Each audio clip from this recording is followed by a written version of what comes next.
नमस्कार, आदाब, सत श्री अकाल और खुशामदीद। Very good evening to all of you people. This is your master teacher Harsh, जो कि आज बात करने आए हैं कि एक नीट एस्पिरेंट, उसके लिए और क्या ऑल्टरनेट करियर ऑप्शंस हो सकते हैं अगर उस बच्चे का नीट क्लियर नहीं होता है। देखो, ये बात मानना पड़ेगा कि हमारे देश में डॉक्टर बनने की चाहत 23 लाख 22 लाख बच्चे हर साल देखते हैं। और सिर्फ ये 22-23 लाख ही नहीं है, इनफैक्ट चाहत तो इससे कहीं ज्यादा की होगी। कई सारे तो इसलिए छोड़ देते होंगे कि भाई हमारे यहाँ डॉक्टर बनना इतना कठिन है, और अगर नीट में कुछ नहीं हुआ तो एक्चुअली में ऑल्टरनेट ऑप्शंस बहुत कम है और लोगों को पता नहीं है, जो है भी वो लोगों को नहीं पता है। तो आज के इस वीडियो का उद्देश्य पूरी तरह से ये होने वाला है कि नीट, अगर आप एक नीट के एस्पिरेंट हैं और आप नीट एग्जामिनेशन दिए हैं या दे रहे हैं, तो आपके पास ऑल्टरनेट के क्या ऑप्शन हो सकते हैं कि इन केस अगर आपका नीट नहीं क्लियर हुआ तो आप क्या करेंगे आगे चल के, what would be your way out. ठीक है, तो आज का सेशन पूरी तरह से इसी बात पे डिपेंडेंट होने वाला है। तो चलो ध्यान से सारे लोग देखते हैं और इस सेशन में समझते हैं कि मैं आपके लिए क्या लेकर आया हूं। ठीक है, चैनल नहीं सब्सक्राइब किया तो जल्दी से चैनल सब्सक्राइब कर लीजिए ताकि ऐसा बेहतरीन कंटेंट आप तक पहुंचता रहे समय दर समय। ठीक है, चलो लेट्स गेट स्टार्टेड। सबसे पहले एक नीट एस्पिरेंट्स की पूरी जर्नी क्या होती है। तो 11वीं में जून जुलाई के आसपास उसका क्लास शुरू होता है, क्योंकि तभी बोर्ड एग्जामिनेशंस पूरे कंप्लीट होते हैं। उसके बाद 11वीं का फाइनल एग्जामिनेशन फरवरी मार्च के आसपास होता है। ठीक है, उसके बाद देखा जाए तो क्लास 12वीं जो शुरू होता है वो अप्रैल से जून के आसपास, एक महीने के बाद शुरू होता है। 12वीं के जो बोर्ड एग्जामिनेशन होते हैं वो फरवरी मार्च के टाइम पे होते हैं। फिर नीट एग्जामिनेशन यहाँ फरवरी मार्च, मिड मार्च में खत्म होता है। नीट एग्जामिनेशन मई में होता है, रफली 2 महीने बाद। ठीक है, तो 2026 में नीट एग्जामिनेशन होने वाला है, कई लोगों के लिए 27 में होगा। और फाइनली नीट का रिजल्ट आता है जून में। मई में एग्जाम होता है, जून में रिजल्ट आ जाता है। ठीक है, अब यहां पर थोड़ा अगर आंकड़े को देखें तो साल 2023, 24 और 25, 23 में 20 लाख बच्चा बैठा था, फिर 23 लाख, फिर 22 लाख, मतलब रफली मान सकते हो 22 से 23 लाख बच्चा हर साल बैठ रहा है नीट के लिए। अब इसमें से नीट क्वालिफाइड बच्चा कितना है? 11.5 लाख, 13 लाख, 12.5 लाख के आसपास। मतलब ये वो बच्चे हैं जो नीट क्वालिफाइड हैं। पर क्या इतने बच्चों को एमबीबीएस की सीट या मेडिकल की सीट या डेंटल की सीट, कोई भी सीट मिलती है? सही जवाब है नहीं। क्यों? क्योंकि ये जितने बच्चे नीट क्वालिफाइड या जो भी डेंटल क्वालिफाइड या जो भी कहे जा रहे हैं, इनमें से रियलिटी में सिर्फ 1.2 लाख सीट्स हैं भारत में। एमबीबीएस की इंडिया में 1.2 लाख सीटें हैं और नहीं है। मतलब अगर किसी बच्चे को एमबीबीएस करना है तो 1.25 लाख में आना पड़ेगा। अब आए हैं क्वालिफाइड 12 लाख, मतलब 10 गुना ज्यादा।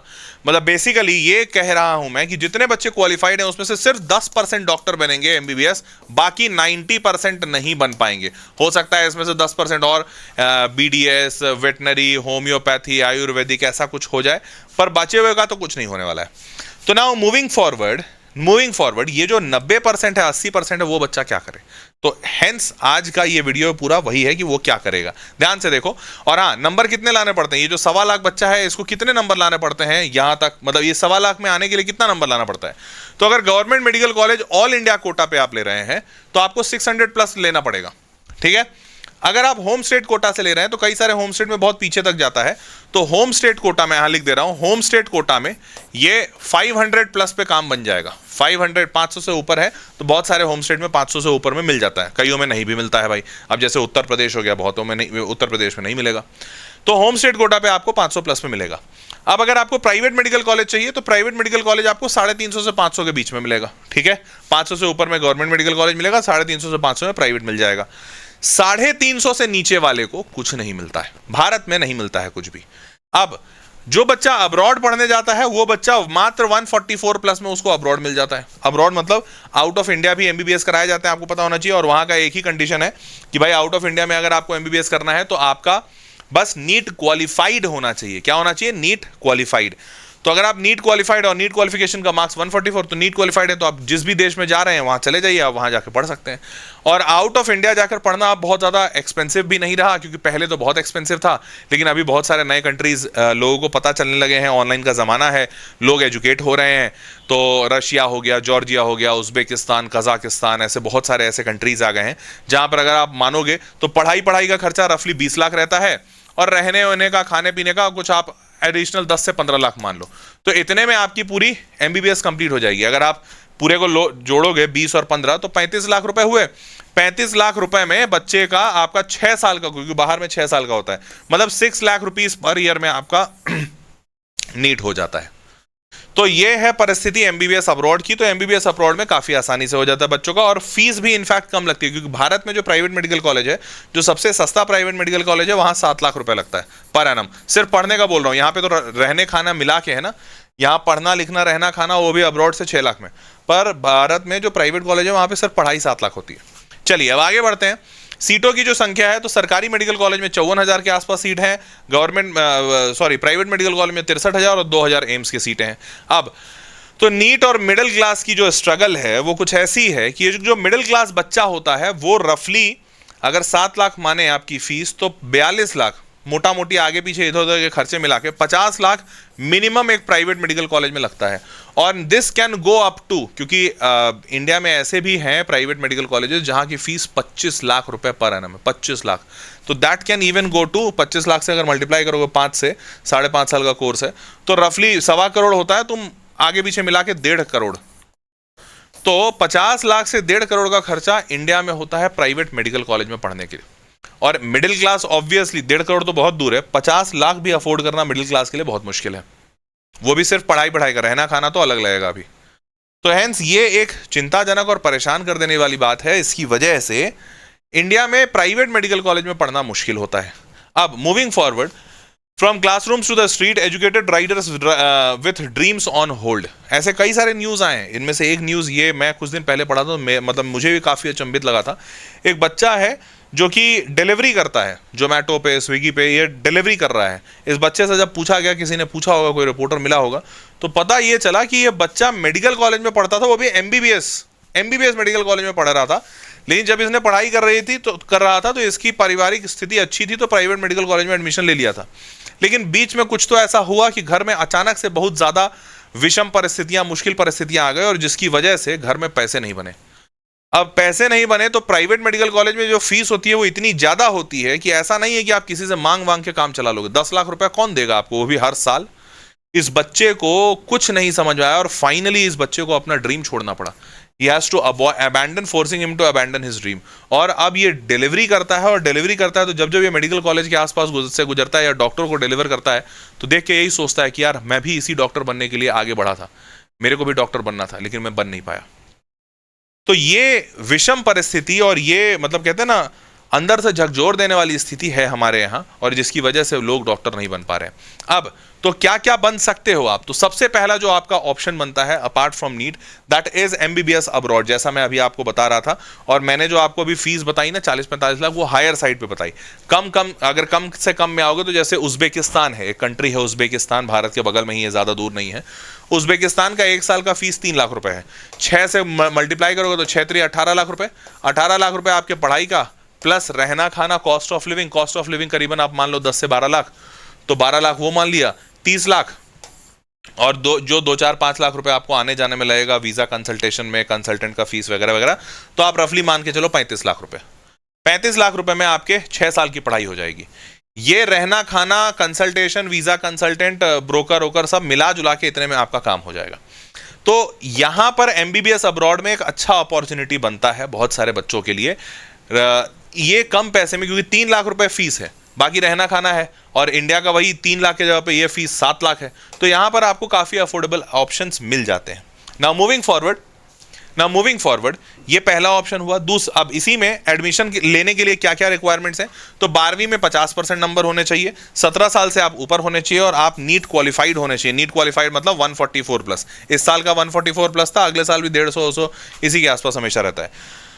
ट्यूशन फीस की बात करें तो ट्यूशन फीस बहुत ज्यादा नहीं है। अलग अलग देशों का मैं बता देता हूं, जैसे 4 से 8 लाख रुपए पर ईयर है रशिया में, ठीक है। रशिया में मेजॉरिटी गवर्नमेंट कॉलेजेस हैं, तो बहुत ज्यादा फीस नहीं है। प्राइवेट कॉलेज का 8 लाख है, बट मोस्टली गवर्नमेंट का 4 से 5 लाख में।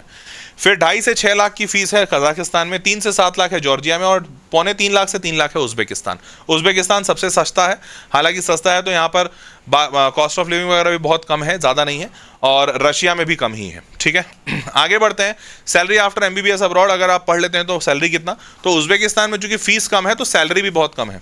हालांकि मेजॉरिटी बच्चा उज्बेकिस्तान से पढ़ के इंडिया वापस आता है, क्योंकि इंडिया में उसको प्रैक्टिस करना है, यहाँ पैसा ज़्यादा है। बट अगर आप वहां रहते हैं तो इतनी मतलब सैलरी मिलेगी। रशिया की बात करें तो 17 से 26 लाख है वहां पे। रशिया सेकंड मतलब सेकंड चीपेस्ट कंट्री है, सबसे चीपेस्ट ये है, सेकंड चीपेस्ट रशिया है, तो यहाँ पे सैलरी भी उसी के हिसाब से है। जॉर्जिया में थोड़ा और महंगा है एमबीबीएस, तो यहाँ पे पैसा ज़्यादा मिलता है, और कजाकिस्तान में भी वैसा ही है जॉर्जिया जैसा, तो यहाँ पे भी पैसा इतना है। क्लियर?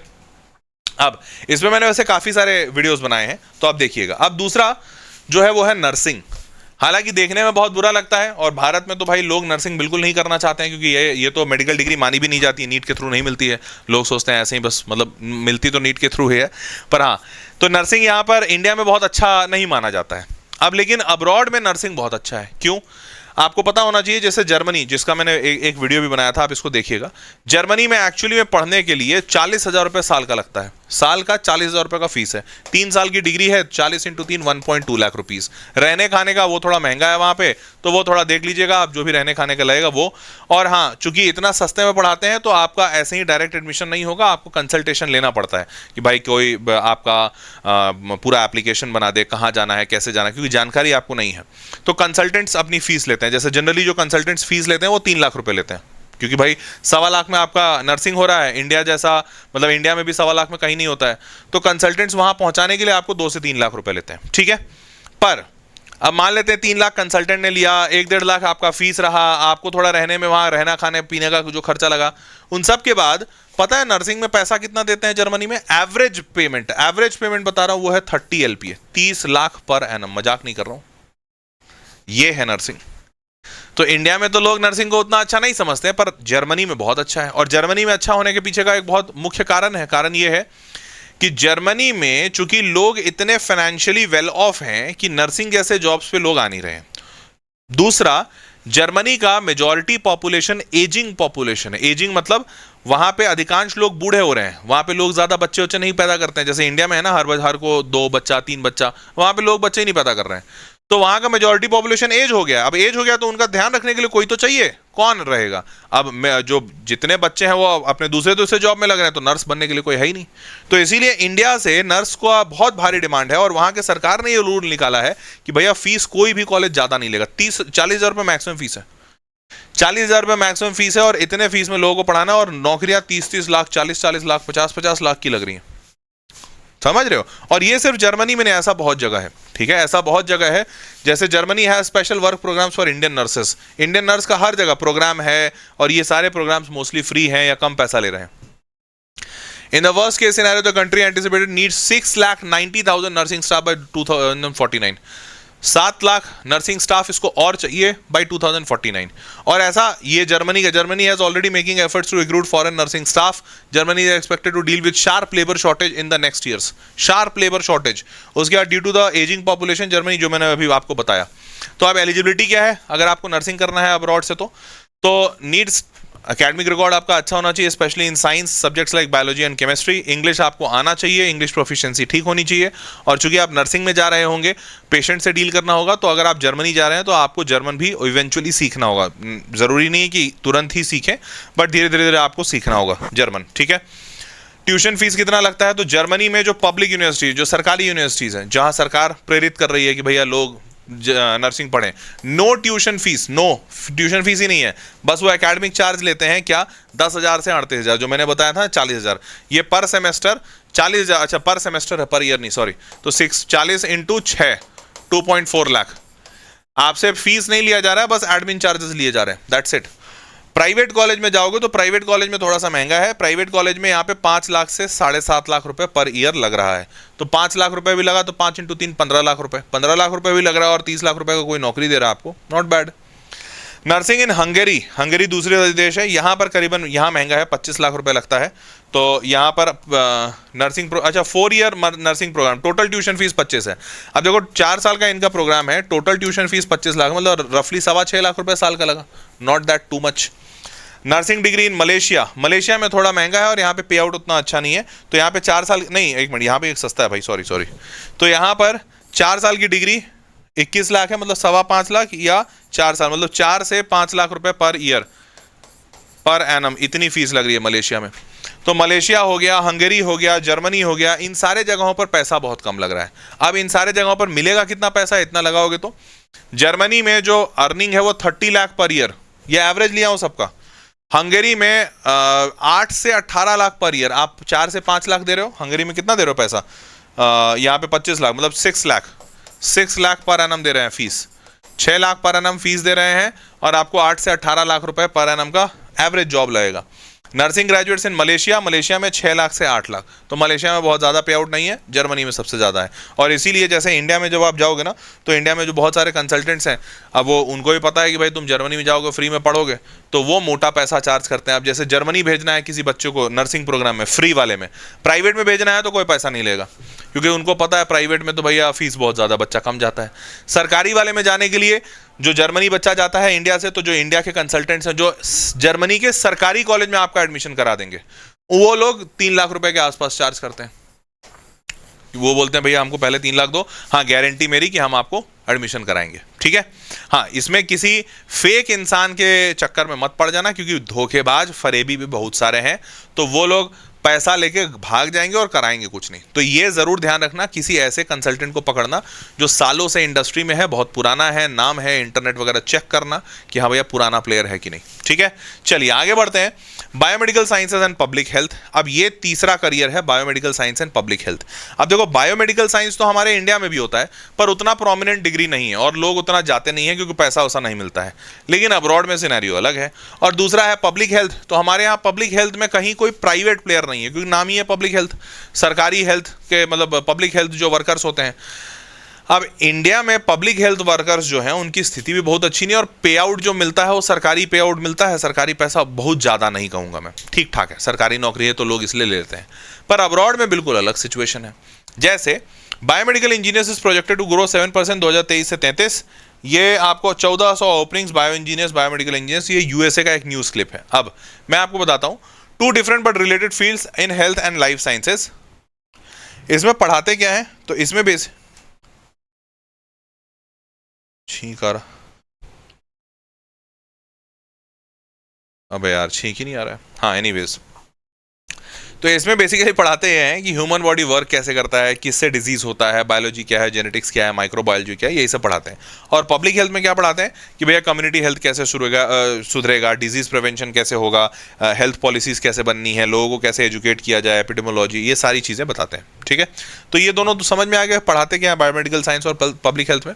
अब इसमें चाहिए क्या, तो आपका भैया 12वीं बायोलॉजी से और केमिस्ट्री से पास होने चाहिए आप, और आपका इंग्लिश का लैंग्वेज प्रोफिशिएंसी चाहिए होगा, आईएलटीएस वगैरह चाहिए होगा।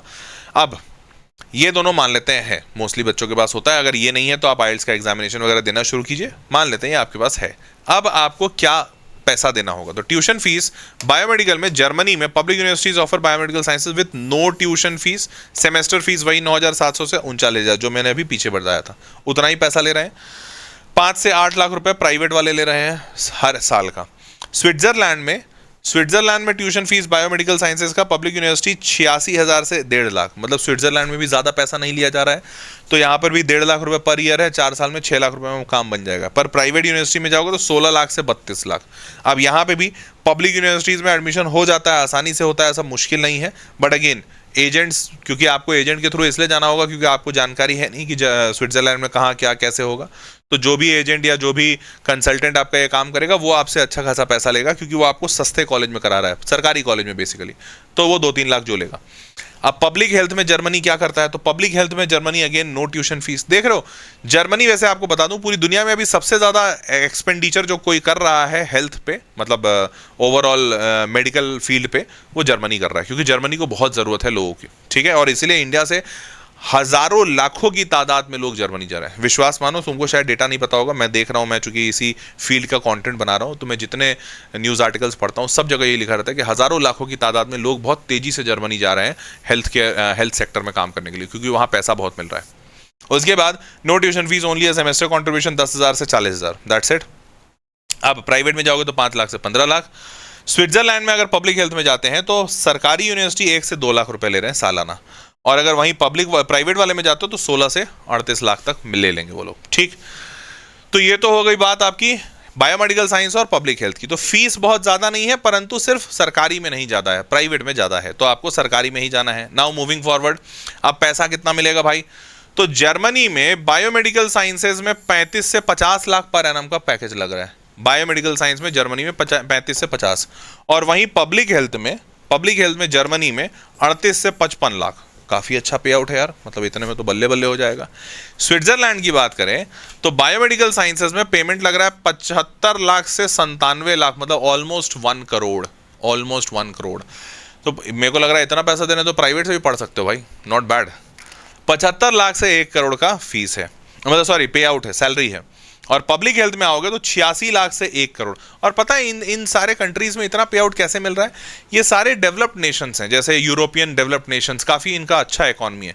तो ये जो नेशंस है ना, ये अपने पब्लिक हेल्थ पे, अपने हेल्थ केयर सिस्टम पे, हॉस्पिटल्स पे बहुत ध्यान देते हैं और बहुत पैसा खर्चा करते हैं। मतलब पब्लिक का जो टैक्स पेयर्स मनी है ना, जो हमारे इंडिया में इधर उधर पता नहीं कहाँ चला जाता है, यहाँ पे अच्छे से तरीके से हेल्थ केयर पे जाता है।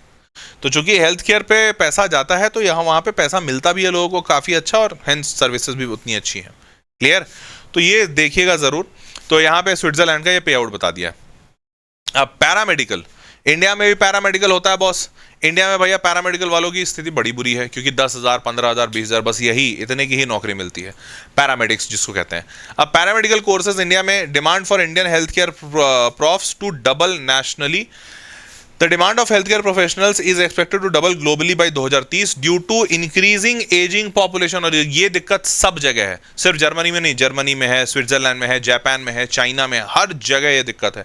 सबके पॉपुलेशन बूढ़े हो रहे हैं और इंडिया और जवान हो रहा है, क्योंकि इंडिया में बच्चे बहुत तेजी से पैदा हो रहे हैं और इंडिया में बूढ़े ज़्यादा लंबा टिक नहीं रहे हैं। तो ये दोनों कारण है भाई, ठीक है। तो ये बात तो आपको दिख गई। Now moving forward, paramedical refers to health care professional that support doctors. It includes physiotherapy, occupational therapy, radiography for imaging, anaesthesia technology, ये सारी चीज़ें पैरामेडिक्स में आती हैं। अब 12वीं में आपको बायोलॉजी, फिजिक्स, केमिस्ट्री होना चाहिए, ठीक है। इंग्लिश लैंग्वेज प्रोफिशिएंसी आपको चाहिए होगा, या जिस देश में जा रहे हैं उस देश का नॉलेज चाहिए होगा, लोकल लैंग्वेज। ट्यूशन फीस की बात करें तो जर्मनी चार्ज 20,000 से 50,000, दैट्स इट। पब्लिक यूनिवर्सिटीज, सरकारी में 20,000 से 50,000, प्राइवेट में अगर आप जाते हो तो 10 लाख से 25 लाख लेंगे। क्लियर? वहीं आयरलैंड का पैरामेडिकल फीस बता रहा हूं, तो आयरलैंड में 13 लाख से 18 लाख पर ईयर है। यहां पर सरकारी में ही है फीस, जो प्राइवेट वाले हैं वो बहुत ज़्यादा है नहीं, तो सरकारी भी बहुत ज़्यादा महंगा है, ठीक है।